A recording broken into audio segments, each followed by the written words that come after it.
Y'all better buckle up for a really awesome conversation. I just wrapped up with Jessie Reyes. She's the head of marketing at Cadmium, past client of ours. They've been live now for about 3 months. Y'all, when I say Jessie is a force to be reckoned with, watch this video. You will know exactly what I mean when you're done watching this video. She has so much passion, so much energy, so much experience. I got to meet Jessie for the first time in this interview and unlock a ton of her perspectives in and around what it's like to go through a big rebrand. This was actually like a rebrand for them. You've got acquisitions coming together, a brand that's underperforming from a data perspective. Hey, data and brand, that is a topic in this conversation. To hear her perspectives on what it's like to navigate a rebrand, you will get so much value out of watching this episode and understanding how to find the right partner, what to care about in an agency partner, what's table stakes, what's not, trying to figure out how to build the right size committee. At that point was 5 companies coming together, 200 to 300 people. How do you build a 5-person brand committee to go through a branding project? What does that look like on a week-to-week basis from a time allocation perspective on those people? These are the things that ail most marketing leaders, right? These are the pains. These are the struggles in trying to figure out how to navigate those things when it comes to a rebrand journey. Jessie could not have done a better job at just shooting it straight, keeping it factual, but like I said, passionate on what matters and what doesn't. I know you're going to enjoy this episode. Have at it.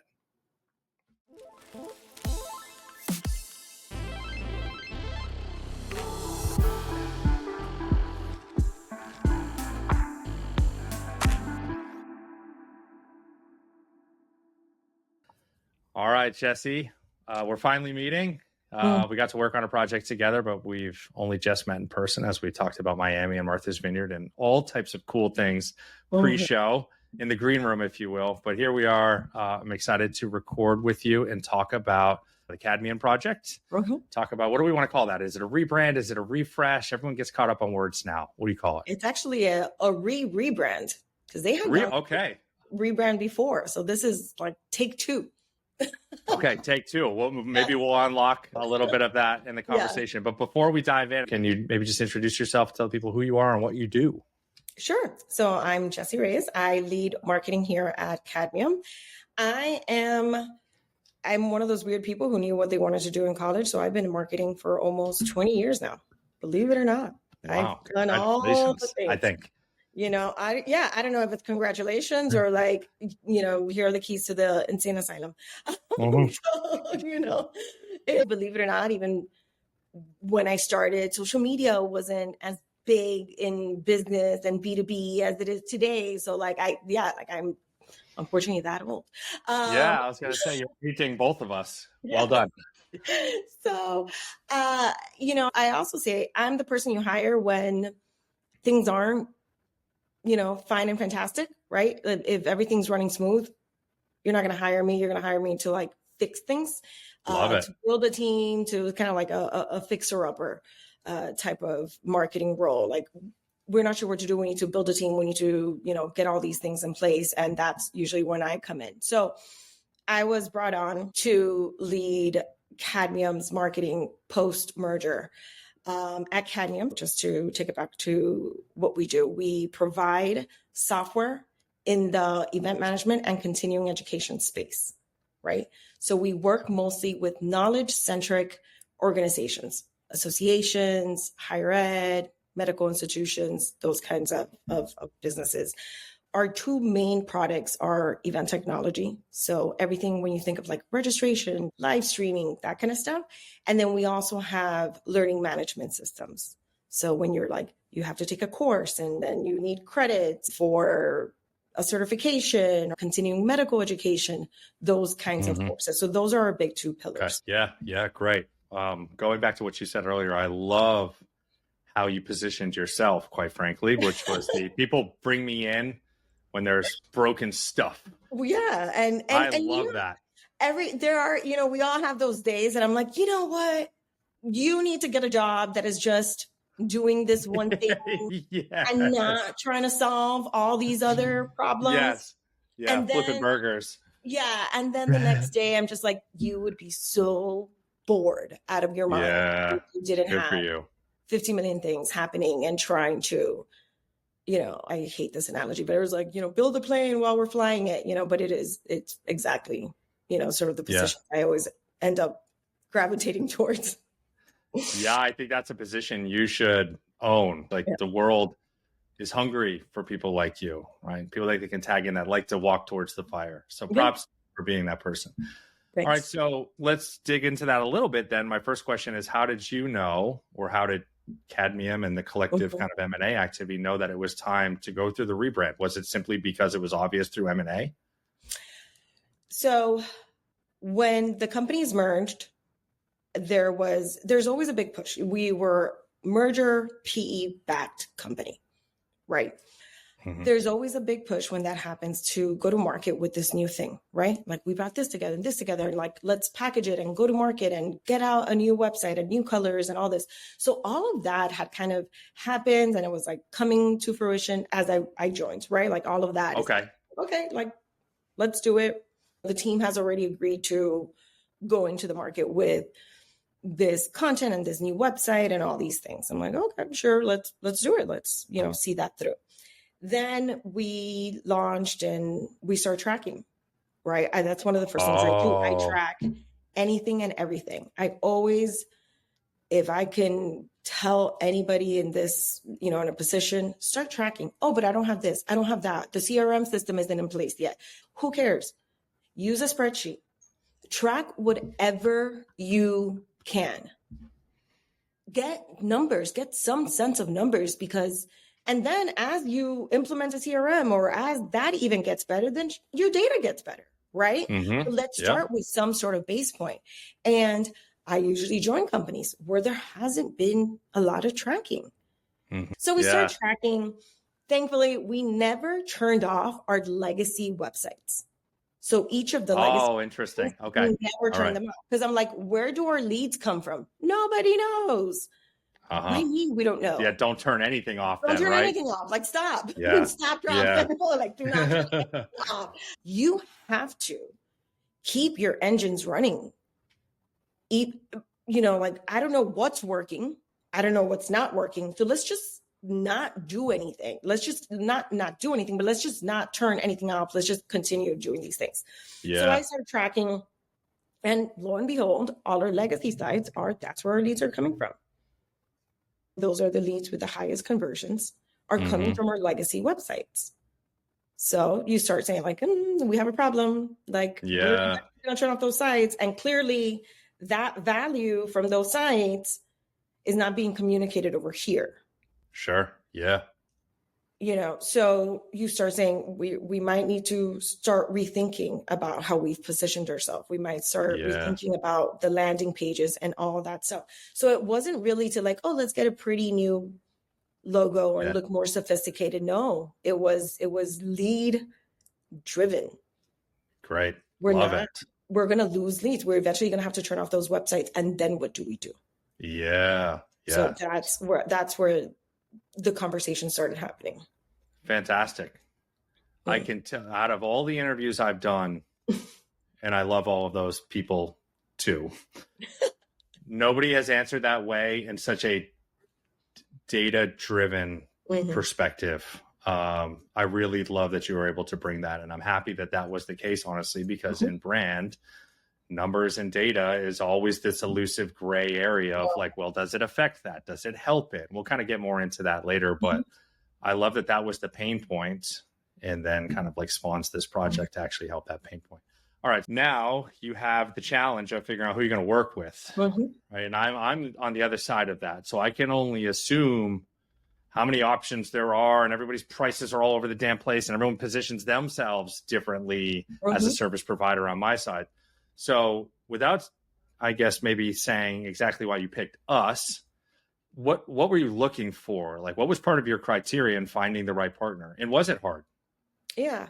So I've worked with a lot of agencies in my career, right? I would say working with agency is like borrowing brain power, right? Like that's why you bring in an agency. I want to borrow this brain power. I don't have this.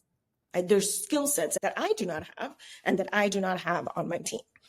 I am, as you said, a very data-driven marketing leader. I'm not a designer. Like, I know what I like and what I don't like, but I'm not a graphic designer. Like, that's not my thing, right? But I like to tap into people that is their thing and that they love to do that. So I was like, okay, what is the brain power that we need on our team? Like, where are those buckets that we need to fill and who can fill that for us?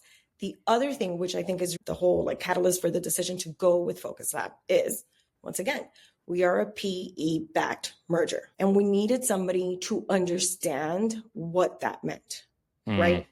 When you're under, private equity, there are things you want to do and there's things you want to fix, but there's also this like dance that we do. I'm like, where do we invest the money? Where do we not invest the money? We want to keep costs low, but we want to have impact. And the minute we started talking with the Focus Lab team, they're like, we get it. This, and this. These are all the problems when it comes to a PE-backed rebrand. And we're like, yes, those are it. Let these people know what, this like dance that you do about how much time and energy we put into certain things. Yeah. So I think that not just knowing what the brand needed, what the company needed, what I needed to prove to my executive team and what the executive team needed to prove to the board. Okay. And saying like, this is something that we have to do and that it is worth our investment. So I think just the fact that you guys understood, like you had the brain power, check. And I think most agencies do have that brain power and that creative and stuff. And I'm like, yes, you're all great. We talked to a lot of really cool agencies, but it seemed like Focus Lab like really understood what we needed in the situation that we are as a business. Okay. Yeah. Thank you for sharing that. Yeah, I agree and have no problem saying that by the time you're down to a small list, somebody like yourself, the people you're talking to are all going to check the first box, which is essentially the box that all agency owners try to position themselves on first or in the early years, which is high quality work. We do great work. Okay. That's like table stakes. Everybody else. Yeah. So is everybody. Yes. Yeah. Right. Yeah. So like what else are you bringing to the table? Yeah. Right. So I guess if everybody's takeaway is just find somebody that for the most part understands your industry and your actual pain points beyond the quality of pixels and words and these types of things. Yeah. Would you say that relationship, trying to determine the level of the quality, I guess, of the people in the relationship that might be in that? I think one of the big things with working with agencies is, you sometimes have like the more senior person that is clearly the most like knowledgeable in this area. And then, sometimes things happen and then you need to get this other person and that other person is clearly more junior and, hasn't been brought up to speed as much. And, and yes, we're doing this rebrand, but we're also running this company over here. Like this is a little part of what we do. And I don't want to spend my time re-educating this new person at this company, at this agency, right? Because the other person left or got moved to another project. And because those things happen like that, and it's fine. Or you're at another stage in the project and then this is the new person that's going to come in to handle this stage. I have to say, like, bar none, Focus Lab is the only agency that I've worked with that every single person is an A player. Every single person is like the most senior person at all the agencies. They're all here. They're all on Focus Lab. I don't know what you're doing with can we have a conversation about hiring and keeping Yes, talent? We can. I think, I don't know what you guys are doing, but you could definitely write a book on that because it's like that, and it's just like, wow, like they're all A players and they're all very seasoned in what they do. I don't know if everybody like has to watch all the recordings that you've ever had with this customer, because by the time I was like, oh, new person, I'm like, great. How much time is it going to take? No, they know everything. They know, I don't have to, oh, we're doing this. No. I know what you're doing, where you are. Like, we're doing the next step. Like, shit, they're on the ball. Okay. Thank you. Yeah. and they know the difference between having a conversation, me and like us that are actually like doing the work, and then like, hey, I'm going to bring in my CEO, or hey, I'm going to bring in my CRO. They already know like at what level that conversation needs to be in. Yep. I don't have to prep them. I've had to do this in the past. I'm like, okay, I'm going to bring in my CEO. We're not going to talk about all these little things. We're going to talk about this, Okay. this. Yeah. I never had to prep anybody from the Focus Lab team. Everybody knew, like, okay, switch it. This is what we're going to show. Yep. Great. I love to hear that. That's confirming we've put a lot of time and energy, should not come as a surprise, into making sure that we are what you just said, which is an all senior team, right? We try to be as on the ball. We're not perfect. We try to be as on the ball in every facet of a project as we can be. You probably saw and heard some of this, and then I'm going to get off my soapbox, but this mantra of sauce in our company, seek to achieve an unforgettable customer experience, right? We even have our own like sauce bottles. Yes. Right. So this for us means showing up in all of those particular ways. Oh, you need this from us. We got you. Oh, okay. You got to now present to the CEO. Let's make sure we talk about that because we know what that's going to be like for you. Because some people that we work with also don't know what that's going to be like for them because they're earlier in their marketing career. And we're going, 600 projects in. Let us tell you how that meeting needs to be formatted for you to be successful in that meeting. So then we bring even extra value in those projects. Okay, great. And even me to my CEO, I feel like my relationship with the Focus Lab team is also like, okay, now the CEO to the board. This is the update that we're giving. Because that, at the end of the day, like that's my like North Star, right? So it's like, okay, now this is going to go, I'm going to go to the E team. Now my CEO is going to go to the board. So like, it's different communications. A lot of steps. There's 100%. A whole different way that you position the project. And we also, on our side as agencies, need to understand, respect, and empathize with that challenge too. Right? I get a little bit frustrated when I see agency owners or creative people just go like, oh, client this, client that. Oh, like you're going to jump through all these hoops, so much red tape. It's like, no, that's business. Now, kind of coming back to your point. Us understanding that is business and we have to fit into that mold as much as we love it or hate it. That's just the reality. Yeah. I think that's where we can really shine on a project. Okay, enough about us. So now we're in the project. You select us, you say, hey, I think they're going to be great. Let's talk about the challenges in a project. In your project, what do you think was the hardest part? So there's the work is never hard. There's hard parts of the work. Work is work. It's people, people make, people make the work a little bit harder. And I think with, all the things, picking out logos and content and positioning and yes, all of that. I think one of the biggest takeaways is communication and levels of communication internally, right? Employees. Who are you bringing along on this journey, right? We have different groups of people that we have to communicate to. Like I said, we're a merger. These legacy companies that merged together to make Cadmium have been in business for over 20 plus years. And how many people is that for context for everybody listening and watching? I think we're right under 300. Okay. Thank you. To something, whatever. Yeah. So a lot of these people, and this is a testament to the legacy business owners, even after the legacy business owners exited the company, right? Because, you bring them on, they're here for a while, then little by little, they all start to exit because they sold their company, right? Employees are like, no, but we are XYZ. We're not this. XYZ. Yes. No, but this is what we do. And, in marketing, you're sometimes several steps ahead of where the actual business is, right? So you're working on positioning. And I'm like, I know we're not that today, but that's where we're going. So we need to start saying these things, yes, I know I'm not a millionaire, CMO today, but maybe if I position myself that way, eventually, you get there, right? Yes. And, we have to start edging to this. So who's going to help you make those decisions? who's going to be a champion for this once this is launched? Mm-hmm.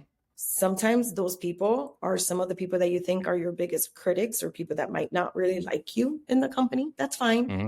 Invite them, bring them along, have them join, the ride. And who are the people we built like a group of different types. I wanted people from product. I wanted people from support. I wanted people from sales, all, engineering, all design, all different parts of the company. But you have to work with people who can see the bigger picture. And Well said. not everybody can see that, not everybody can. And especially when you're working with very technical people, product engineering, even though they're super technical and really good at what they do, they can see kind of like where the business is headed and can give input in that perspective. And then also you're going to ask for input and you're not always going to take it. Yeah. Right? Yep. I gather all this input. Then I go to the Focus Lab team. I'm like, hey guys, like this is what the team said. And then after, lots of back and forth and like, do we do this? Do we not do this? This, that, whatever. We might end up with a completely different result than this committee put forth. Yes. So you would basically say, and I agree, that was the most challenging aspect. Yeah. These things that you're discussing. Yeah. Like, and then they're like, oh, but why are we in this committee if you're not going to like take my input? And it's just like, there's so many competing rules of thought and we're just trying to make the best decision with the information that we have available and as a team. So that managing the people, managing the different groups, the level of communication, what do you put out? What do you not put out? How big do you remember how big, let's call it like the smallest of the committee was? That would have been the people that were meeting with us weekly, right? How many people was that? That team was like 5 of us who were there on those calls, including myself. So I think it's like five people who were out there. And then I had another subcommittee with like 10 people who looked at the deliverables every Friday. I sent them all the deliverables and then sent them a Google form with the questions. Okay. Yeah. Questions. With very targeted questions, not do you like it question mark. Strength is yay or no. Yes. No, targeted questions. You don't like it, why? This, that, whatever. So then I'd gather all that feedback. Then I'd meet with them. That team would meet on Mondays. So it was a very short turnaround. Yes. We would meet on Monday. I'd collect all of that feedback, send it back to Focus Lab before noon on Monday to then meet Tuesday morning with my CEO, like those, like our smaller group of 5 and the Focus Lab team. And we did this for months because Yes. And now the people that haven't been through the whole journey to that level can understand the time input that this takes and the logistics, the management that it takes, right? These things don't just like self-fulfill themselves. It's not like, oh, you guys make great work. Just like make some cool shit. Like there's so much involved. And coming back to the question, like that is challenging. Yeah. That is quite challenging. It's burdensome. And I oftentimes hear like marketing leaders say like, oh, think about like what you can offload to the agency. And I think that's a huge mistake. There is no offloading. There is a collaboration with this agency and you're doing as much of the driving as they are, right? Yeah. Like I don't just say like, hey, we need a new brand.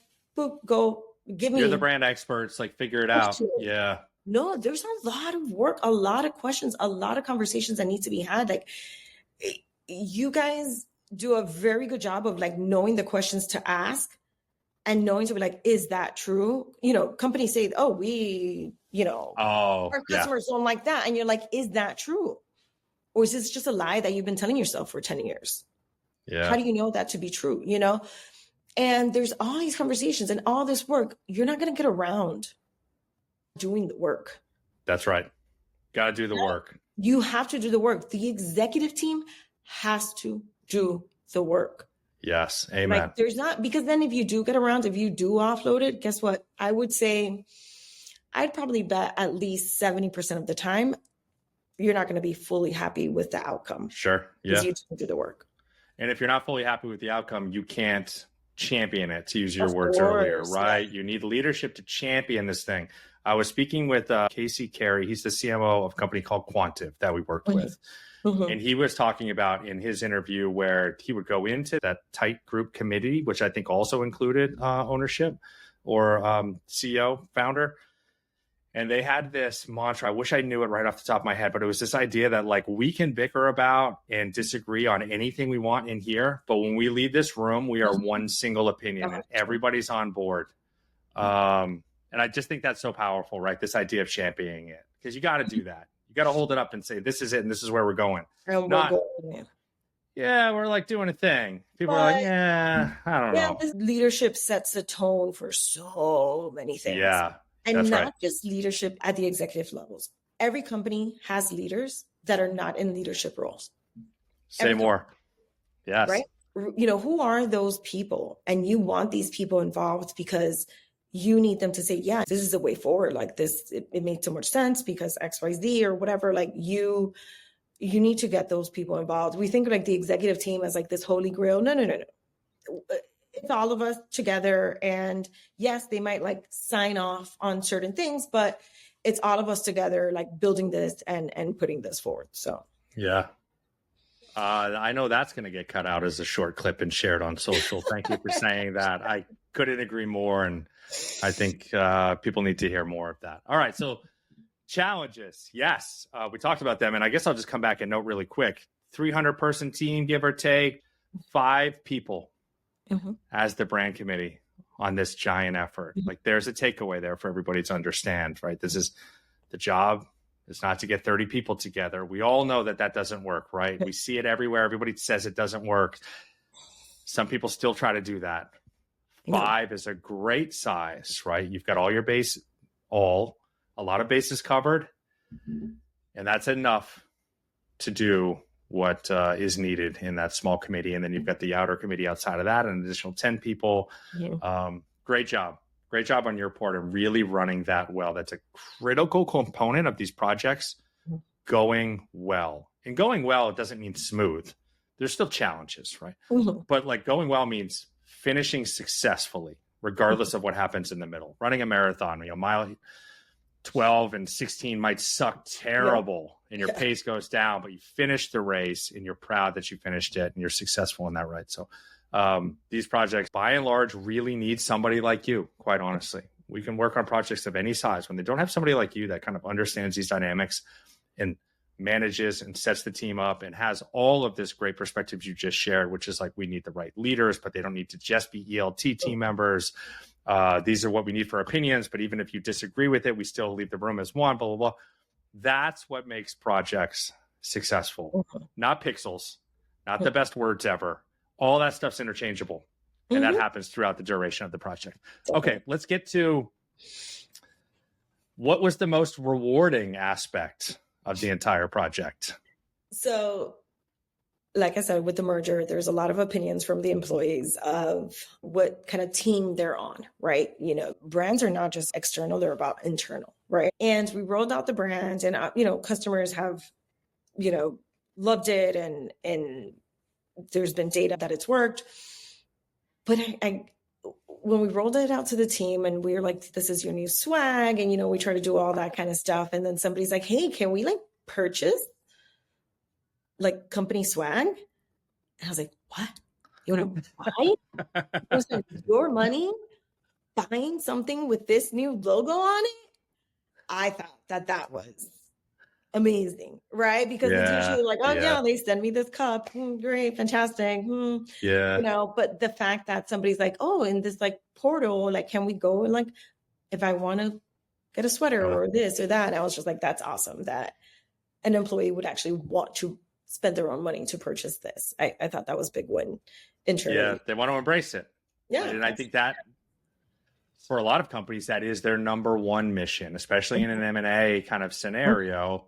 We're trying to bring multiple cultures together. Yes, we want to be successful as a single company and we want the data to prove that we can convert customers. And but step one is can I get everybody marching in the same direction and beating to the same kind of drum?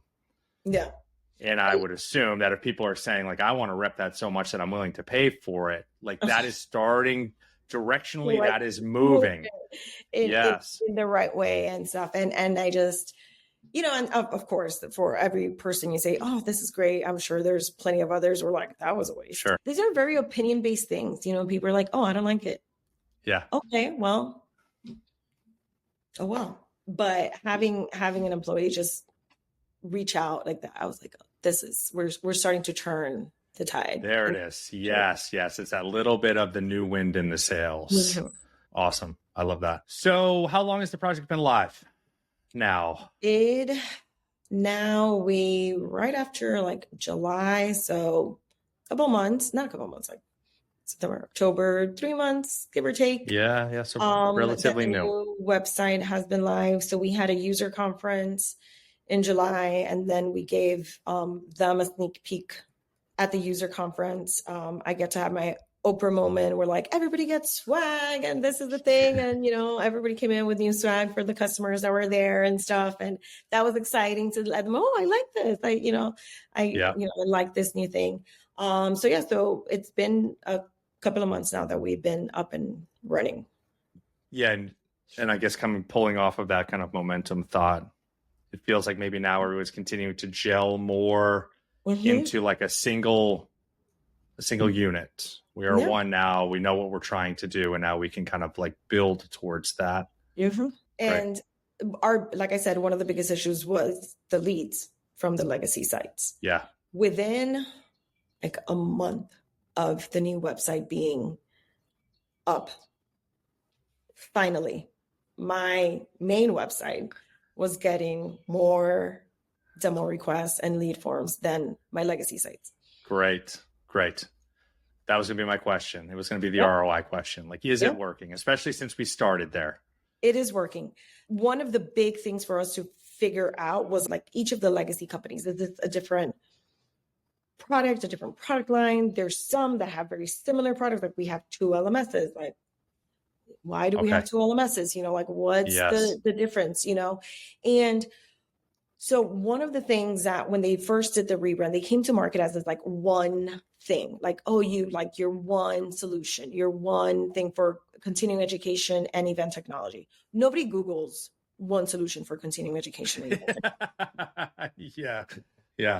Okay. Yep. Back to, where do our leads come from? What is keeping us in business today? Don't make positioning, like huge positioning moves when you don't know what those things are. And you could eventually like kill yourself off, right? So our new website, yes, we have the main page of the website that talks about the value of Cadmium as a whole, because we still need to have those conversations and we want more people to use more than one Cadmium product. But we also made like little like sub websites for each of our products. So if you're just looking for event technology, you just want registration and check-in and badging, that's all I care about, right? Yeah. Then I could take you straight there. Yes, I see. On the website that it's not going to say, oh, and here are all these things for your continuing medical education learning management system. You're going to be like, what the hell is it? Isn't that it? Like, that's not what I don't want this. It's more friction. Yeah. So being able to like create a home online for each of the products and really giving people like everything you need to know. So it's a massive website that we did this with you guys too, helping us create with the architecture of it. Yeah, like the architecture. So we did the whole rebrand, colors, messaging, all that. Then we took on the website work. Yeah. Which is like, okay, how, like, this is what I have in mind, but like, what does this look like? And with your team, we were able to set up that, at least like the main framework for that. And then we started building the website and started building the content and all that. But we had that sort of framework and like all the necessary pieces to be able to do all the other things. So it's already proven to be beneficial in just the amount of leads that are coming through the website and where we're taking people, and just easier places to like take campaigns to, rebuild everything every time that we run a campaign, because the website will just take them there. Okay. Yeah. Yeah. Yeah. Awesome. That's all we care about. Like our job is to just set people up for more success. That's it. Yeah. If our work doesn't do that, then we've just made shiny things that aren't all that valuable, right? So like we're doing our best effort to make sure that is not the case, to ground the work in strategic decisions and collaborating really tightly with our partners who know their business and their customer better than we ever will, right? So bringing those two parties together to create some type of success there. I love hearing that you're already seeing that. Right? Sometimes it's a long-term play, right? And really, like, it's not always just an instant conversion play. Sometimes it's that we just need to be more present in the market. People don't even know about us, never mind getting to our site and converting.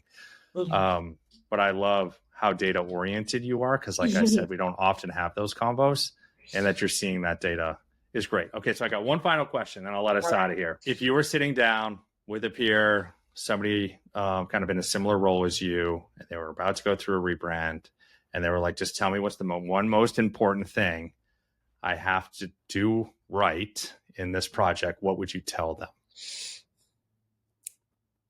First, start listening to a lot of these episodes. I have listened to a lot of the different episodes. There's so many good like points of view, like do that research of all the different points of view. But I think I would say the alignment with my CEO and with the board, I think is the main thing, that we are like, there's so many conversations that he's a part of that I'm not a part of. Right. So being in like lockstep with him and saying like, I'm making this decision. Is this backing up your decisions? Is super, super important. And then once you have the CEO also championing the work, then that means the CFO is going to champion the work. That means that the, SVP of products is going to champion the work. So I making sure it's not just about the logos and the this and the that. It's about what is our end goal as a business, and are we moving towards that end goal? It's not what you want. A lot of people are like, oh, because you wanted to the rebrand's not for me. Yeah. It's not for me. And let's get this clear. It's like, oh, you wanted to do this project. No, it's any marketing leader would tell you, it's a lot of work. Right. Yes. It's not for me, but it was necessary for the business to get us to the goals that we need to reach. So having that and forcing it. CEOs are very busy. Yep. And with all the respect in the world, but they're extremely busy. Yeah. And if you don't call out like the decisions that are being made, I'm like, do you understand the impact of this decision? They'll be like, yeah, that's fine. No, like, let's really understand. I want you to understand what I understand to be true, and that we're both in lockstep with this, and that we're both doing this together. Because then what happens? You launch it, people don't like it, or it doesn't perform well, then you know what? It's very quick, like, oh, get rid of the marketing leader. Yes. Yeah. We do recognize the vulnerability and the risk, the inherent risk in these projects for the person in your seat. Because although you can't control it all, the outcome does get put on your shoulder, right? It does. This is your calling card, and the statistic is, I think CMOs have the shortest tenure of the executive team. Oh, interesting. Right? Like that's usually what all the stats say. CMOs have the shortest tenure. It's not the CFO, it's not the chief people officer, human resources or operations or engineering. No, it's a CMO, because everybody sees your work. We're a very visual. Yeah. A very visual position. And oftentimes you have the data, you share your data with the CMO, with the CEO, but like it's not talked about enough.